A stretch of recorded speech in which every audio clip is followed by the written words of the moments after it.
Renungan Hari Raya Tubuh dan Darah Kristus. Berbagi dari kekurangan yang memberi kelimpahan berkat. Bacaan pertama diambil dari kitab Kejadian bab 14 ayat 18 sampai 20. Bacaan kedua dari surat pertama Rasul Paulus kepada jemaat di Korintus bab 11 ayat 23 sampai 26. Dan bacaan Injil dari Injil Lukas bab 9 ayat 11b sampai 17. Saudara-saudariku terkasih, kita pasti pernah mengalami suasana kebahagiaan ketika kita merasa lapar, haus. Kita bahagia karena kita dikenyangkan. Kita bahagia karena kehausan kita dipuaskan dengan kesejukan air yang kita peroleh.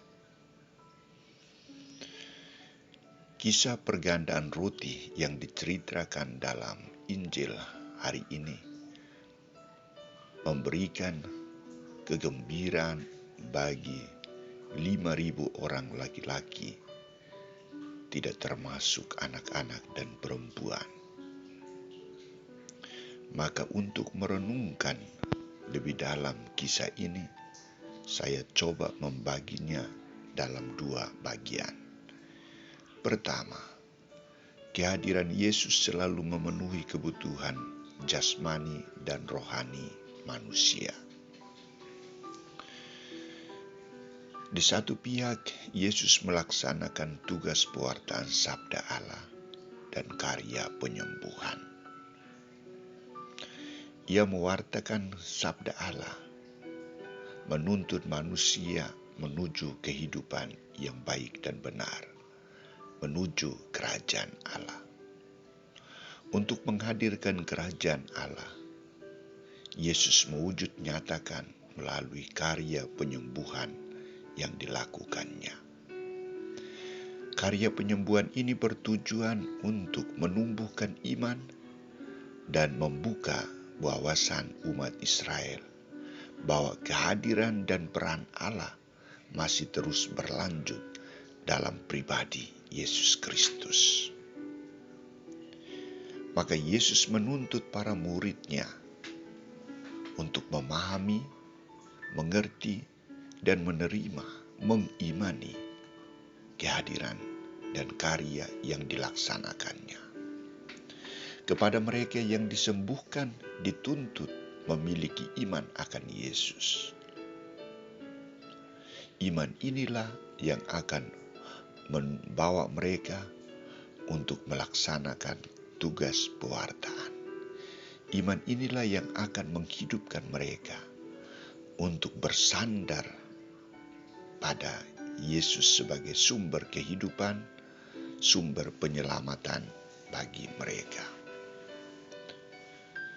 Kedua, mujizat pergandaan roti yang melibatkan partisipasi para murid untuk membagikan rahmat dan berkat-Nya.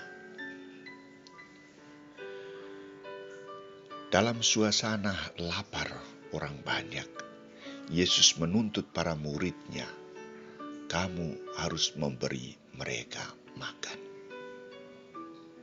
Para murid mengelak untuk melaksanakan perintah Yesus karena mereka melihat bahwa jumlah yang begitu banyak tidak mungkin diberi makan dengan 5 roti 2 ikan.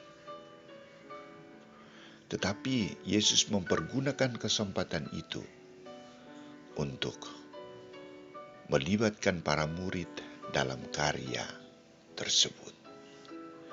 Yesus tidak berkarya sendirian. Ia melibatkan murid-murid-Nya untuk membagikan rahmat Allah kepada orang banyak. Ia juga melibatkan mereka dalam mengumpulkan sisa-sisa rahmat Allah yang tidak selesai dinikmati oleh orang banyak itu. Sisa rahmat Allah itu harus dikumpulkan agar tidak terbuang dan bisa diteruskan kepada orang lain yang belum mengalaminya. Dengan sikap dan tindakan Yesus ini, Ia mau mengajar mereka untuk membagi kasih Allah kepada orang lain yang berkekurangan, orang-orang yang sangat membutuhkan bantuan. Para murid yang awalnya merasa cemas tentang kekurangan makanan yang mereka miliki karena ribuan orang yang harus dilayani, ternyata digembirakan oleh Yesus yang mengajak mereka untuk membawa makanan itu kepadanya. Yesus ternyata bukan hanya menghibur orang banyak dengan kelimpahan makanan, tetapi juga tampil untuk meneguhkan iman para murid bahwa kehadirannya juga akan menyempurnakan kekurangan yang mereka miliki. Hal ini akan terjadi bila mereka mau terlibat bersama Yesus, mau melibatkan Yesus dalam kehidupan mereka. Bagaimana dengan kita? Hari ini kita merayakan hari raya tubuh dan darah Kristus. Kita merayakan karunia Allah yang melimpah, yakni sakramen Ekaristi yang dipersembahkan setiap hari Minggu.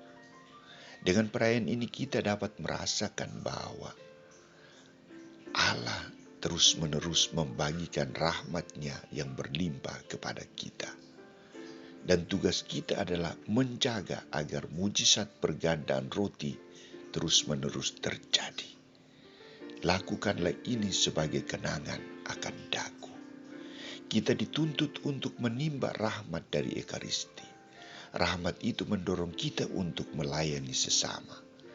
Pelayanan kita harus membuat kita semakin rendah hati dan mau memperhatikan mereka yang membutuhkan. Setiap orang yang menikmati pelayanan kita sesungguhnya menikmati berkat Tuhan sendiri.